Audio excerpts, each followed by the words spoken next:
Hello everyone. In this video, we will dive into the laws of logarithm. In our previous video in this series, we learned about the concept of logarithm. In that video, I taught how logarithm and indices are related with some equations.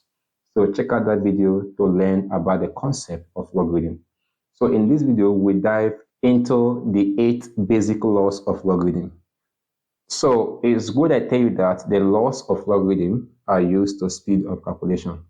So the first law of logarithm we have is known as the product law. It is known as the product law or the multiplication law.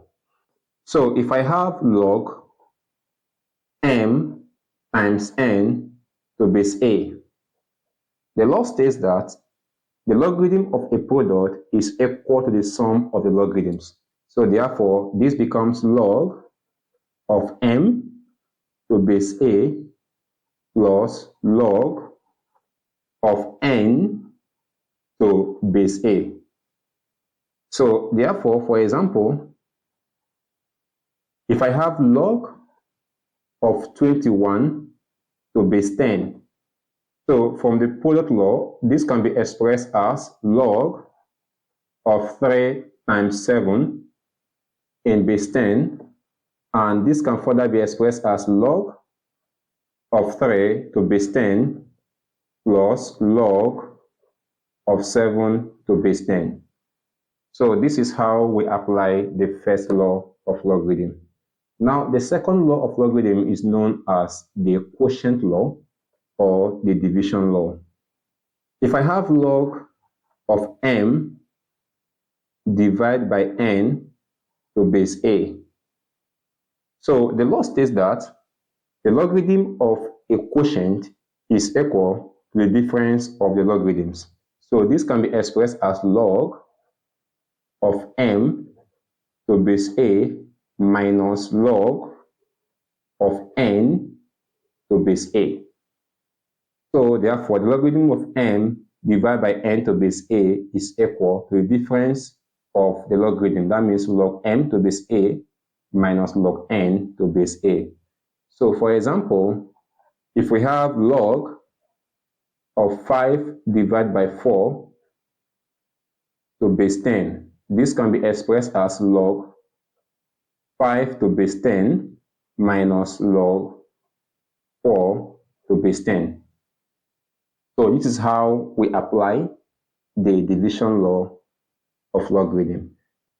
So in some textbook, you will find that even the first law can be called the addition law, because if you look at the right hand side, it's equal to the left hand side. So it can be called the addition law or the product law, and also the second law can be called the subtraction law or the division law, because the left hand side is equal to the right hand side.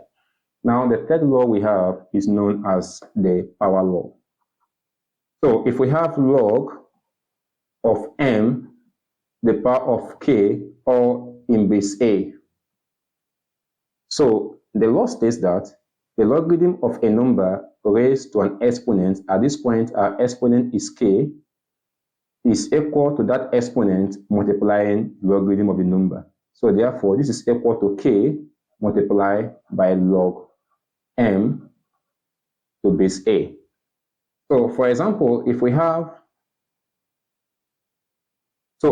log of 2 to the power of 6 in base 10, from the third law of logarithm, this can be simplified as 6 multiplied by log 2 to base 10. At this point, we have been able to apply the third law of logarithm. Now, the fourth law states that the logarithm of 1 is 0. So at this point, if we have log of 1 to base a, this is equal to 0, but provided that a is not equal to 1. So the law states that the logarithm of 1 to any base, provided that that base is not equal to 1, is equal to 0. Now the fifth law of logarithm states that logarithm to its own base is 1. So if we have log of a to base a, this is equal to 1. So for example here, if we have log 10 to base 10, this is equal to 1 because logarithm to its own base is 1. Now the next law we have is the sixth law of logarithm, which is known as a reciprocal law.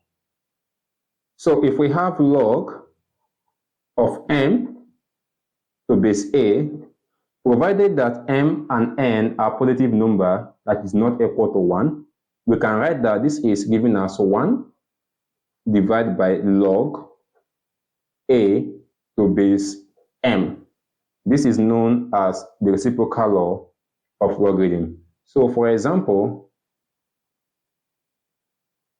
if we have log of 10 to base 2, if we apply the reciprocal law, what happens is that the number becomes the base and the base becomes the number. So this becomes 1 divided by log 2 to base 10.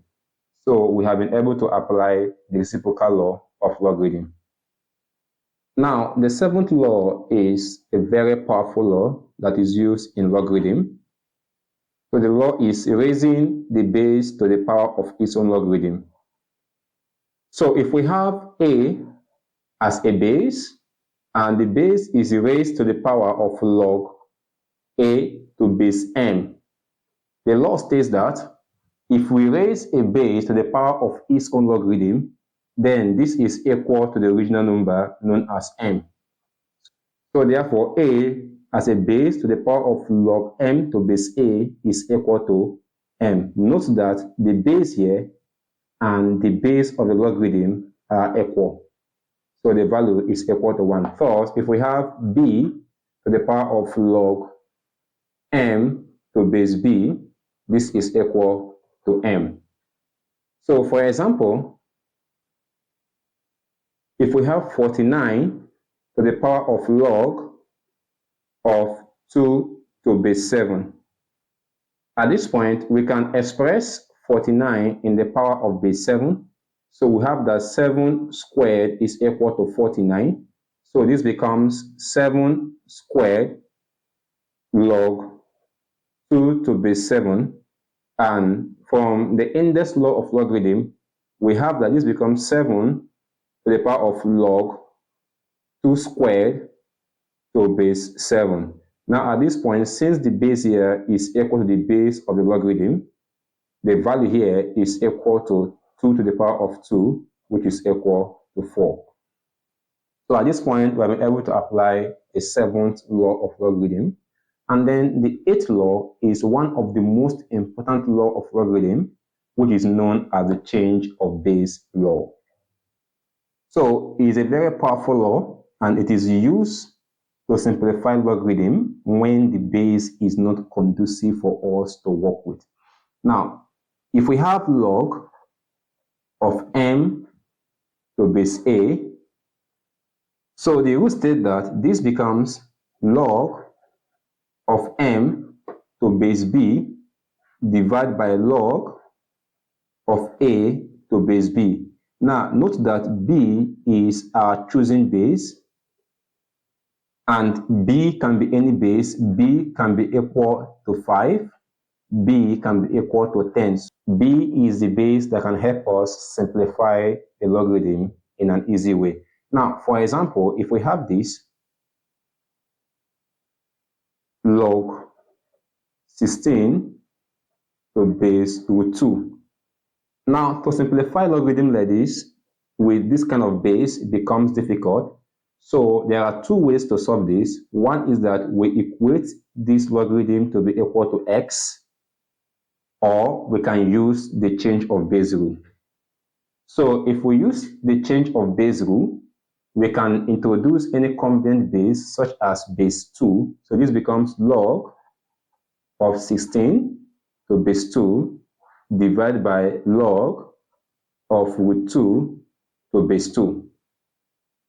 Now at this point, it becomes easy to simplify the logarithm. So we know that 2 to the power of 4 is equal to 16, and root 2 is equal to 2 to the power of 1 divided by 2. So at this point, this becomes log of 2 to the power of 4 to base 2 divided by log of 2 to the power of 1 divided by 2 to base 2. Now, from the index law of logarithm, this can be expressed as 4 multiplied by log 2 to base 2 divided by 1 divided by 2 multiplied by log 2 to base 2. Now, recall that logarithm to each base is equal to 1. So therefore, log 2 to base 2 is equal to 1. So we have that 4 times 1 divided by 1 divided by 2 times 1. So this becomes 4 divided by 1 divided by 2. So this can be expressed as 4 times 2 divided by 1, which is equal to 8. So therefore, we have been able to use the change of base law to be able to simplify the logarithm given to us. Thank you so much for watching. We have been able to learn the 8 laws of logarithm. The next video in this playlist is how to use these laws to solve logarithmic expression. The next video explains how these laws are used to solve a lot of logarithmic expression. I recommend that you check out the next video. Thank you for watching, and I will see you in the next video. Bye.